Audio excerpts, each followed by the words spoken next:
بسم الله الرحمن الرحيم السلام عليكم ورحمة الله وبركاته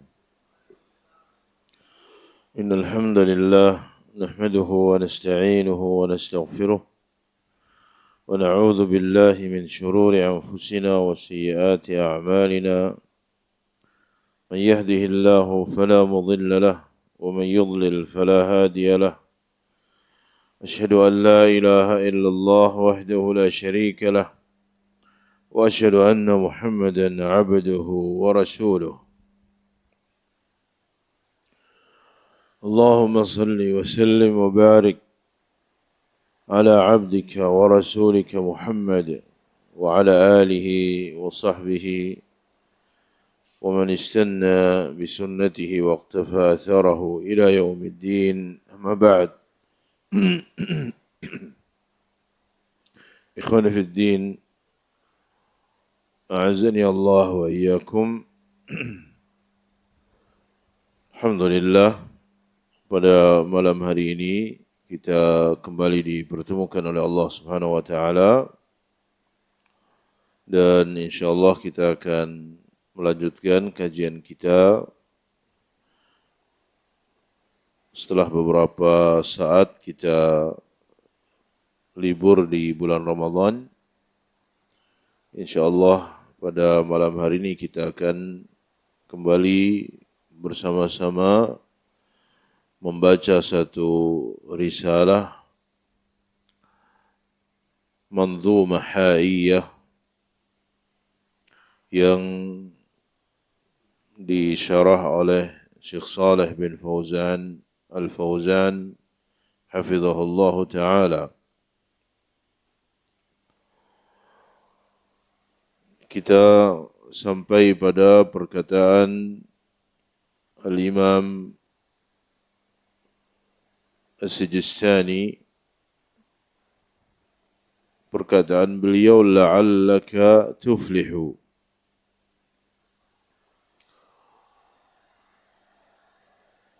Beliau di sini mengatakan tamassak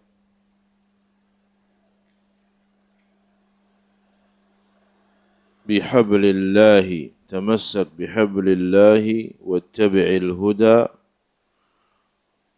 wa la taku bid'iyan la'allaka tuflihu. Berpeganglah dengan tali Allah serta ikutilah petunjuk dan janganlah engkau menjadi pelaku bid'ah.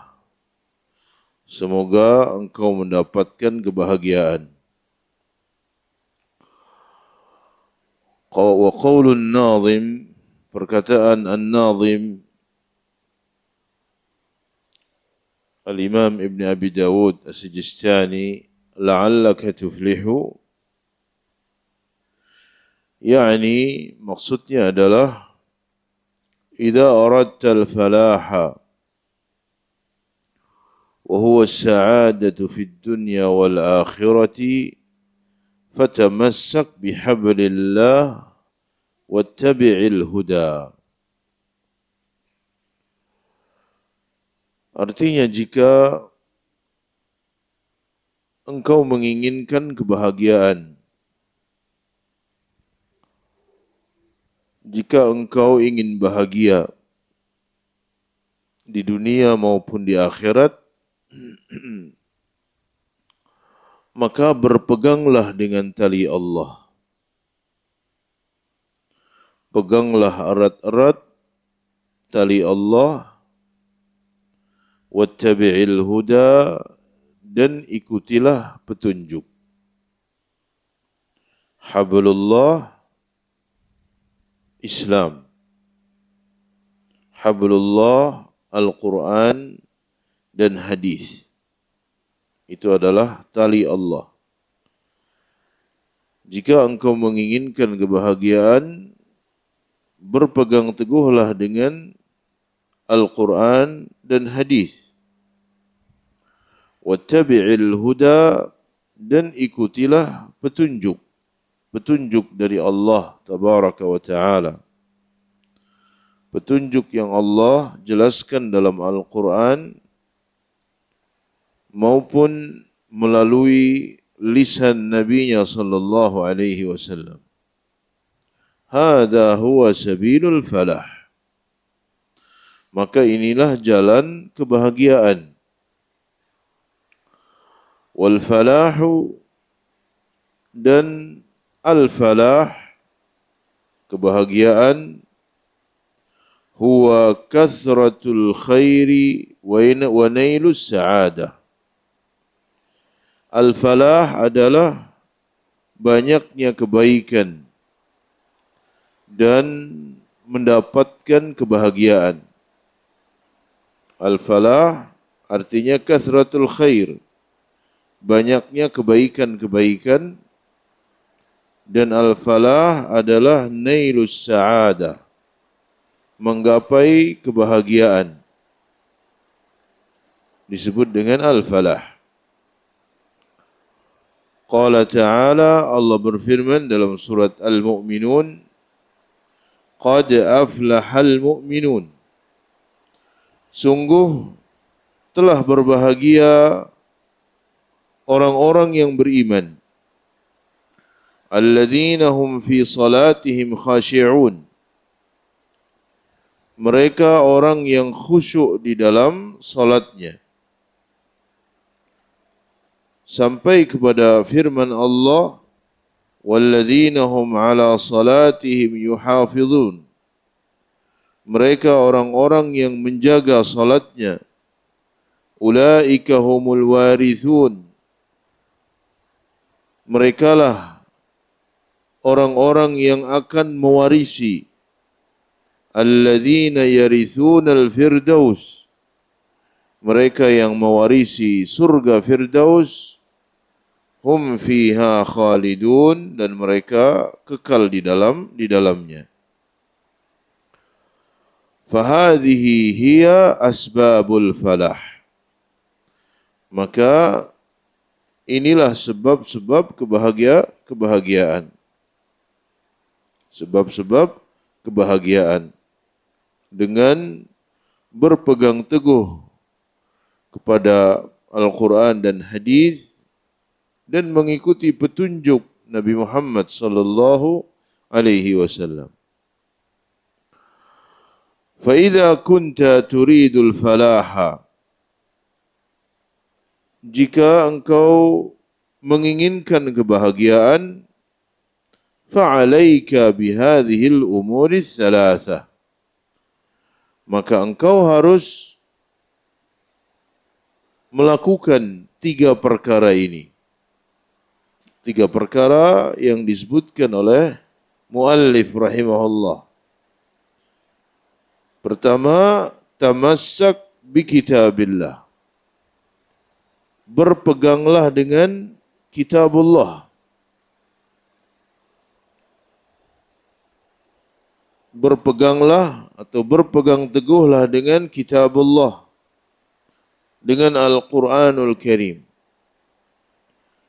Ketika kita mengatakan berpegang teguh dengan Al-Quran, maka tentu juga berpegang teguh dengan hadis Nabi sallallahu alaihi wasallam.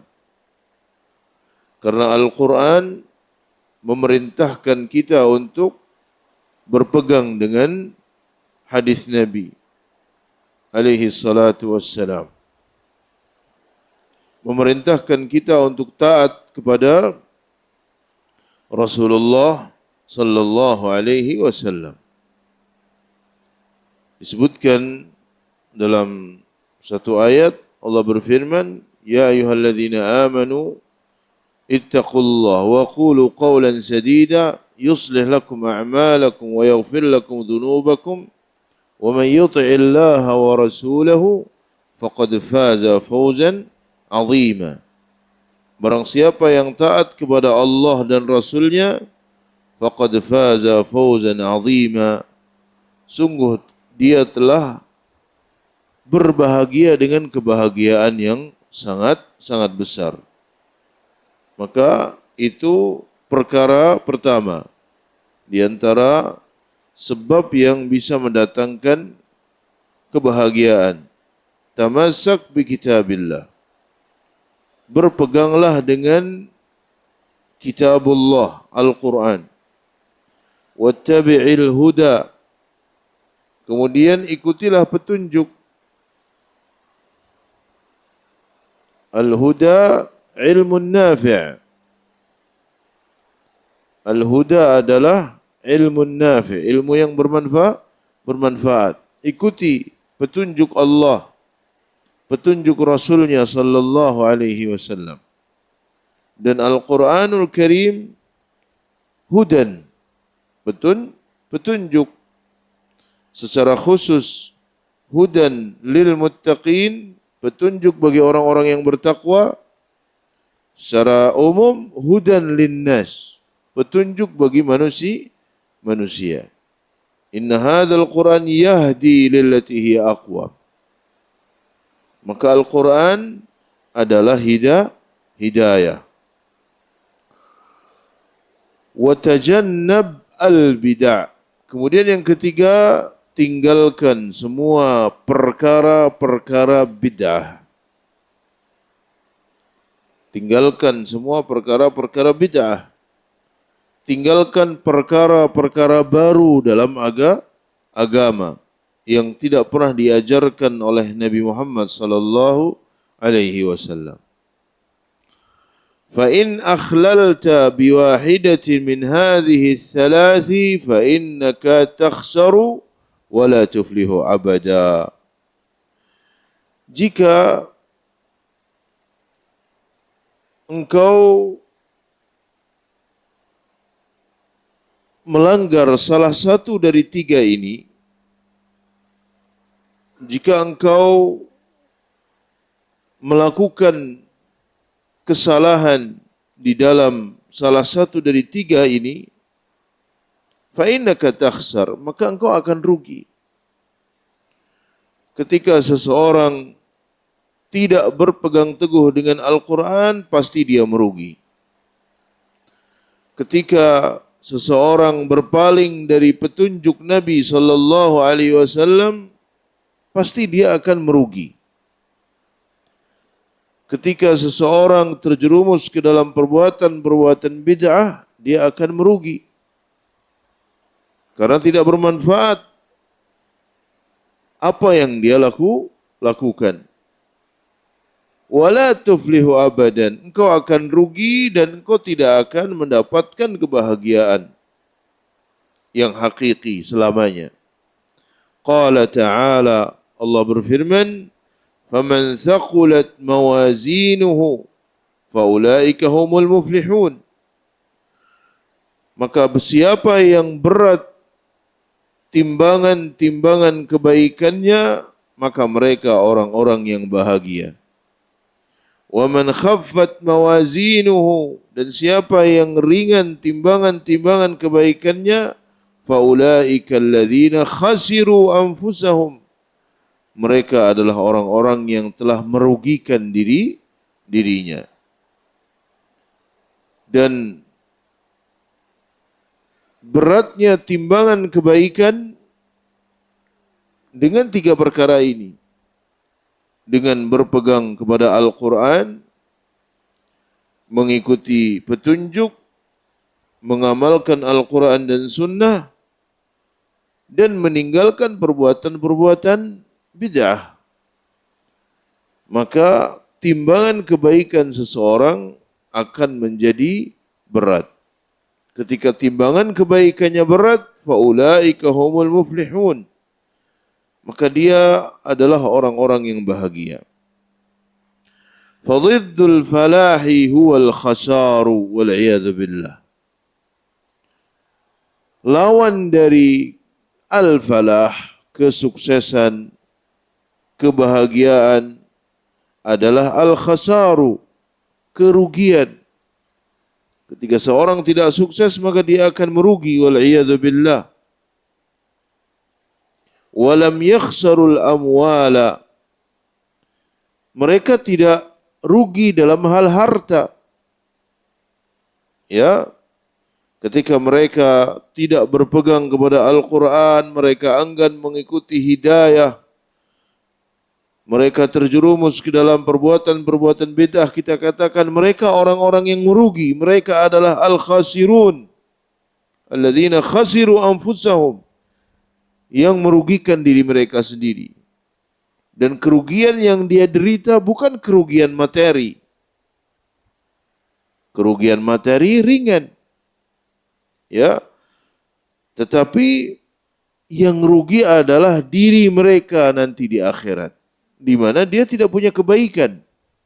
Maka dia orang-orang yang merugi, orang-orang yang bangkrut ketika di akhirat tidak punya kebaikan. Sebagaimana Nabi SAW menjelaskan kepada para sahabat suatu ketika beliau bertanya, "Atadri manil muflis?" Tahukah kalian siapa orang yang bangkrut itu? Tahukah kalian siapa yang bangkrut itu? Kata para sahabat, "Al-muflisu fina man la dirham lahu wala mata'." Orang yang bangkrut itu yang tidak punya dirham, tidak punya uang, tidak punya harta, itu orang yang bangkrut. Maka Nabi menjelaskan, al-muflis, orang yang bangkrut itu adalah man ya'ti yaumal qiyamah, siapa yang pada hari kiamat datang dengan membawa pahala salat, membawa pahala puasa, membawa pahala sedekah. Dia banyak bawa pahala. Tapi apa? Ternyata dia daraba hadha, dia telah memukul si fulan. Wa syatama hadha, dia telah mencela si fulan. Wa akhadha mala hadha, dia telah mengambil harta fulan. Kemudian diambil kebaikan-kebaikannya, diberikan kepada orang yang dizalimi sampai habis. Karena ternyata kebaikan-kebaikannya tidak bisa menutupi kesalahan-kesalahannya. Nah, mereka orang-orang yang merugi. Dan kerugian ini bukan kerugian harta, tetapi khasiru anfusahum, rugi dirinya, rugi di akhirat. Wa kaunul insani yakhsaru nafsahu hadha ashaddu anwa'il khasari.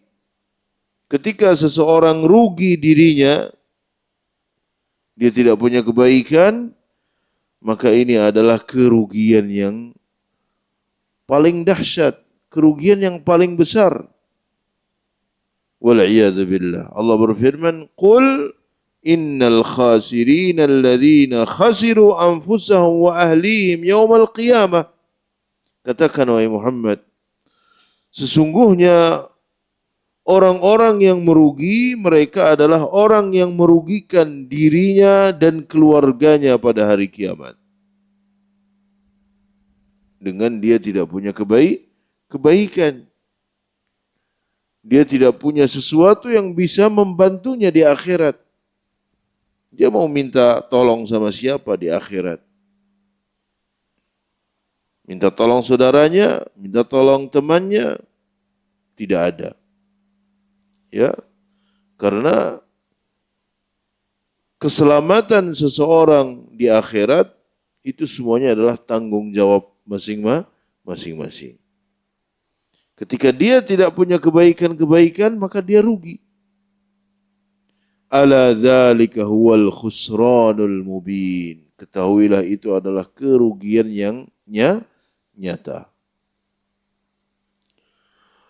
Wa qawluhu la'allaka, kemudian perkataan muallif la'allaka, semoga, la'allaka tuflihu, semoga engkau bahagia. Hada raja, ini adalah harapan. Semua kita mengharapkan kebaikan. Walaupun kita tidak bisa memastikan pasti dapat kebaikan, kita tidak bisa memastikan. Yang ada harapan, la'allaka tuflihu, semoga engkau bahagia. لأن العقيدة الصحيحة ألا نجزم لأحد بفلاح إلا من شهد له رسول الله صلى الله عليه وسلم أو جاء في القرآن أنه من أهل الفلاح. Karena di antara keyakinan yang sahih, di antara akidah yang sahih, keyakinan yang benar bahwa kita tidak boleh memastikan seseorang selamat di akhirat kecuali siapa yang telah disaksikan oleh Nabi atau disaksikan dalam Al-Quran bahwa dia selamat di akhirat. Enggak boleh kita memastikan si fulan pasti selamat kecuali yang memang sudah dipastikan oleh Nabi. Enggak boleh kita mengatakan si fulan pasti ahli surga, enggak boleh. Atau si fulan pasti ahli neraka, enggak boleh. Kecuali jika Allah memastikannya atau Nabi memastikannya. Seperti sahabat-sahabat yang dipastikan akan masuk surga. Maka kita boleh memastikannya. Sahabat Abu Bakar pasti masuk surga. Karena Nabi yang memastikan. Sahabat Umar pasti masuk surga. Karena Nabi yang memastikan. Sahabat Uthman, sahabat Ali, sahabat Sa'ad bin Abi Waqqas, sahabat Abdurrahman bin Auf, sahabat Abu Ubaidah Amir bin Jarrah, sahabat Sa'id bin Zaid. Ya, kemudian sahabat Zubair, sahabat Bilal, karena memang ada dalil dari Nabi, beliau mengatakan bahwa mereka itu pasti masuk surga. Adapun yang lain nggak bisa. Siapapun dia, sesoleh apapun dia, nggak boleh kita menetapkan, oh si fulan ini mesti masuk surga. Apalagi ada orang-orang yang mengatakan, ya, kalau kalian pengen masuk surga, ikut saya, umpamanya. Nggak boleh. Pasti masuk surga. Atau sebaliknya, pasti masuk neraka. Tidak boleh. Kita boleh memastikan si fulan pasti masuk neraka jika memang secara dalil telah dipastikan seperti Abu Lahab, dia pasti masuk neraka. Karena Nabi SAW karena Allah Tabaraka wa Ta'ala yang memastikannya. Amma man lam ya'ti fil kitabi awis sunnati ta'yinu annahu minal muflihin fa innana la najzimu lahu bil falah. Adapun siapa yang tidak disebutkan di dalam Al-Quran ataupun dalam hadis,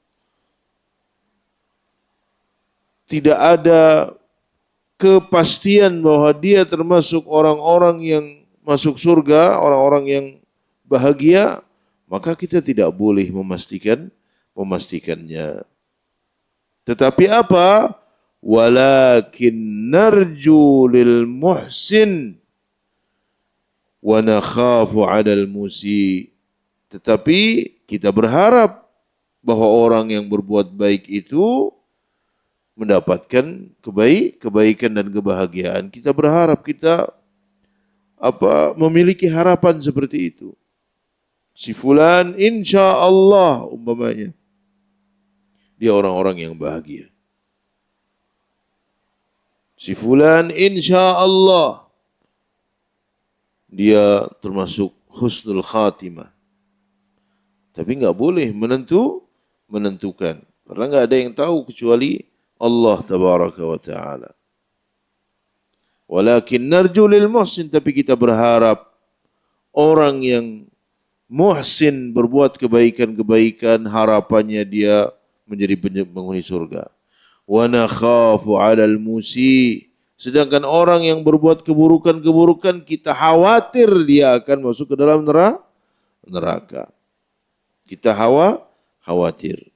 Wa aidan al-muslim la yaghtaru bi'amalihi. Demikian pula seorang muslim tidak boleh dia tertipu dengan amalannya, merasa terlalu pede dengan amalannya. Ya, Nabi sallallahu alaihi wasallam saja beliau masih meminta surga kepada Allah. Sahabat Umar ibn al-Khattab, beliau dijamin masuk surga oleh Nabi sallallahu alaihi wasallam. Tapi beliau mengatakan, seandainya seluruh manusia masuk surga kecuali satu orang, maka aku khawatir jika ternyata satu orang itu diriku. Subhanallah. Sahabat Umar ibn al-Khattab. Bukan berarti setelah dijamin masuk surga santai jalan-jalan ke sana kemari. Kenapa? Oh, saya jamin masuk surga. Ya, ada sebagian orang begitu. Wal'iyadzubillah. Dia menganggap dia sampai kepada keadaan tertentu yang dia pasti selamat, sehingga syariat pun dia tidak butuh. Syariat pun enggak butuh. Wal'iyadzubillah. Nas'alullah as-salam wal afiyah. Maka seorang muslim tidak boleh merasa besar dengan amalannya. Tapi terus dia berdoa, Rabbana taqabbal minna, ya Allah terimalah dari kami. Perhatikan kisah Ibrahim alaihi salatu wassalam. Ibrahim alaihi salatu wassalam, beliau adalah Khalilullah, kekasih Allah. Beliau Abul Anbiya, bapaknya para nabi. Beliau diperintahkan oleh Allah untuk membangun Ka'bah. Yang memerintahkan beliau Allah tabaraka wa ta'ala. Ya. Dan ini adalah amalan yang sangat agung yang tidak dimiliki kecuali oleh Ibrahim alaihi salatu wassalam. Allah berfirman, wa idh yarfa'u Ibrahimul qawa'ida minal bait wa Ismail Rabbana taqabbal minna. Dan ingatlah ketika Ibrahim meninggikan pondasi Ka'bah. Wa idh yarfa'u Ibrahimul qawa'ida minal bait wa Ismail, dan juga Nabi Ismail putranya. Setelah selesai, beliau tidak terlalu pede dengan amalannya, tapi beliau berdoa, Rabbana taqabbal minna innaka antas sami'ul alim. Ya Allah, terimalah dari kami. Terimalah apa yang kami lakukan ini. Padahal yang memerintahkan beliau Allah tabaraka wa ta'ala. Dan kita tidak meragukan keikhlasan Nabi Ibrahim. Kita tidak meragukan, enggak ada yang meragukan keikhlasan Ibrahim. Ya. Idz qala lahu rabbuhu aslim, ketika Allah berfirman kepada Ibrahim, aslim, berislamlah wahai Ibrahim. Ikhlaslah wahai Ibrahim. Beliau mengatakan aslamtu li rabbil alamin. Ya. Sekalipun demikian, beliau khawatir jangan-jangan apa yang beliau lakukan ini tidak diterima. Maka beliau berdoa, Rabbana taqabbal minna innaka antas sami'ul alim. Rabbana waj'alna muslimain laka wa min dhurriyyatina ummatan muslimatan lak wa arina manasikana wa tub 'alaina innaka antat tawwabur rahim. Ya, doa Ibrahim. Fama'na qawlihi la'allaka tuflihu, maka makna maksud dari perkataan muallif la'allaka tuflihu ay la taghtarra bi'amalik. Artinya apa? Ya, mudah-mudahan engkau bahagia. Artinya La taghtar bi'amalik. Jangan merasa besar dengan amalanmu. Jangan merasa besar dengan amalanmu. Jangan terpedaya dengan amalanmu. Walakin 'alaika an ta'tiya bil a'mali salihah. Tetapi engkau harus terus beramal saleh. Wa tarjullaha ay yaj'alaka minal muflihin. Kemudian berharaplah kepada Allah agar Allah menjadikanmu orang-orang yang bahagia. Berharap. Kita beramal saleh, berharap agar diterima oleh Allah Subhanahu wa ta'ala. Wa la ta'tamid 'ala ar-raja' fahasbu biduni amal. Jangan engkau bersandar kepada harapan tanpa engkau buktikan dengan amal. Kita berharap, tapi buktikan harapan itu dengan amalan. Bukan banyak berharap tapi tidak beramal. Lianna hadhihi tariqatud dhallin. Orang yang banyak berharap tapi tidak beramal, itu adalah caranya orang-orang yang tersesat. Wa hadha huwa ar-raja'ul madhmum. Dan itu adalah harapan yang tercela. Engkau berharap, kita berharap, buktikan dengan amalan. Kita ingin masuk ke dalam surga, buktikan keinginan kita dengan banyak amal saleh. Maka orang yang banyak berharap tapi dia tidak berusaha, maka itu adalah ar-raja'ul mazmum. War-raja'ul mahmud huwa alladhi yakunu ma'ahu amal salih. Harapan yang terpuji adalah harapan yang diiringi dengan amal saleh. Dia berharap menjadi orang yang bahagia, iringi dengan amal saleh. Dia berharap ingin diselamatkan oleh Allah Tabaraka wa Ta'ala di akhirat. Laksanakan perintah-perintah, jauhi larangan-larangan. Maka Nabi bersabda, "I'malu", berusahalah kalian. Berusahalah kalian. I'malu. Bukan diam diri. Ya. Bukan kemudian keliru dalam mengartikan tawakal. Tawakal bukan berdiam diri kemudian bertawakal, enggak. Tawakal itu dia mengambil sebab. Dia mengambil sebab. Setelah itu dia bertawakal kepada Allah. Dia mencari rizki, mengambil sebab. Bukan diam diri di rumah, enggak mau kerja, dia bertawakal. Itu bukan tawakal. Oleh karena itu, Nabi menggambarkan dalam sebuah hadis yang sahih, beliau bersabda, "Law annakum tatawakkaluna 'ala Allah haqqa tawakkulihi la ruziqtum atau la razaqakum kama yarzuqut tayra taghdu himasa wa taruhu bitana." Seandainya kalian benar-benar bertawakal kepada Allah, seandainya tawakal kalian ini benar, la razaqakum, Allah pasti akan memberi rezeki kalian. Kalau tawakal kalian ini benar, Allah akan memberi rezeki kalian. Kama yarzuqut tayra, sebagaimana Allah memberikan rezeki kepada seekor burung. Taghdu himasa, dia pergi dari sarangnya pada pagi hari dalam keadaan perut yang kosong. Wa taruhu bitana, pulang sore hari dalam keadaan perut yang terisi.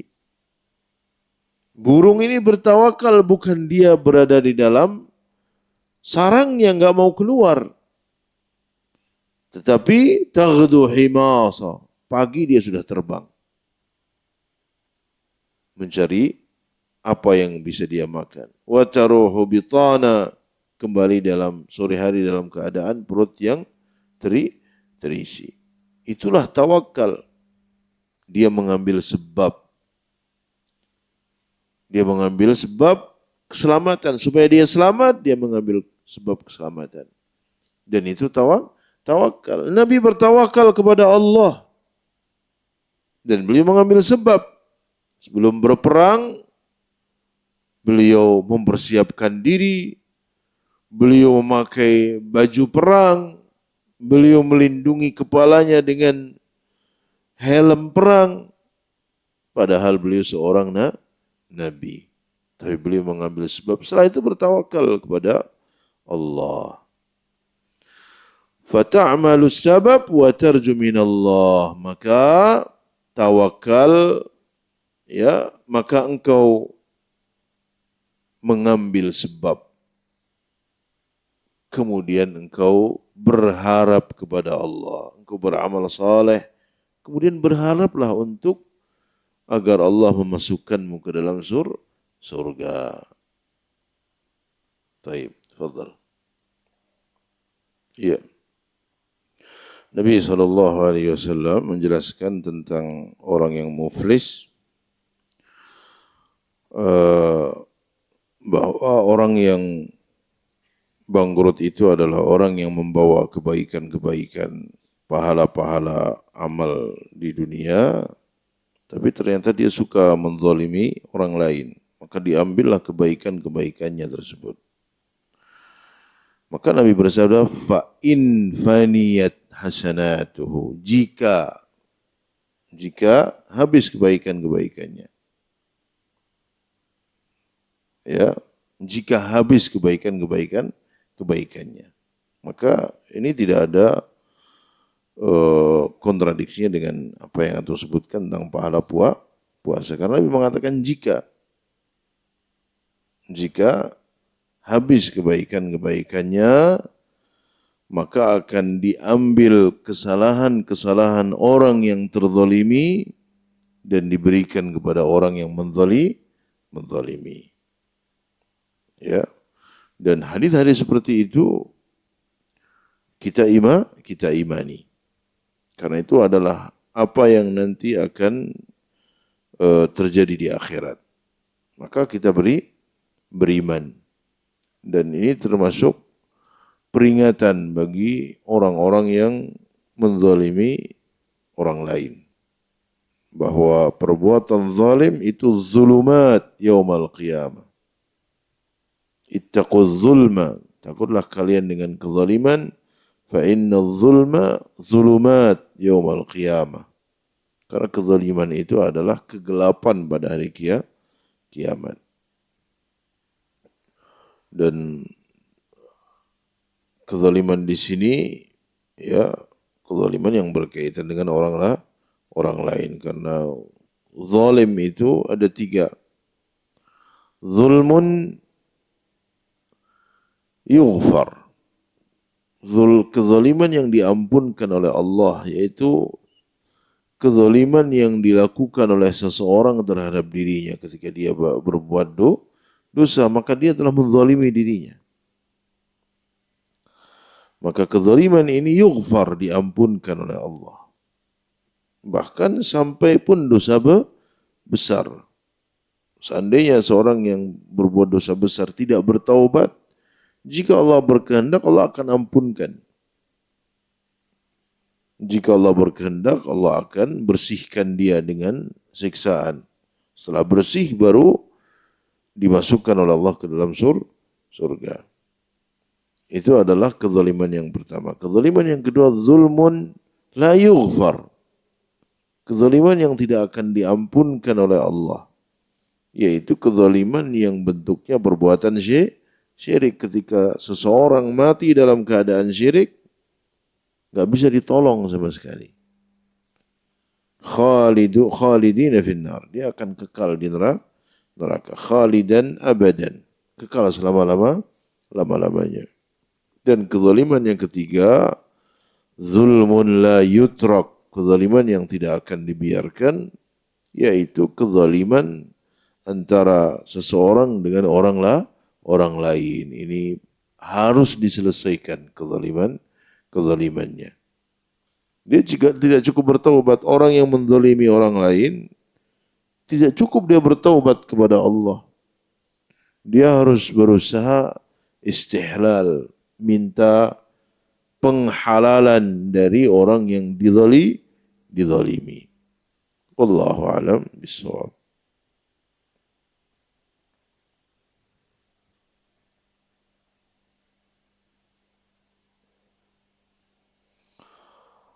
Taib, saya kira sampai di sini mudah-mudahan bermanfaat. Wassallallahu ala nabiyina Muhammad wa ala alihi wa sahbihi wasallam. Assalamualaikum warahmatullahi wabarakatuh.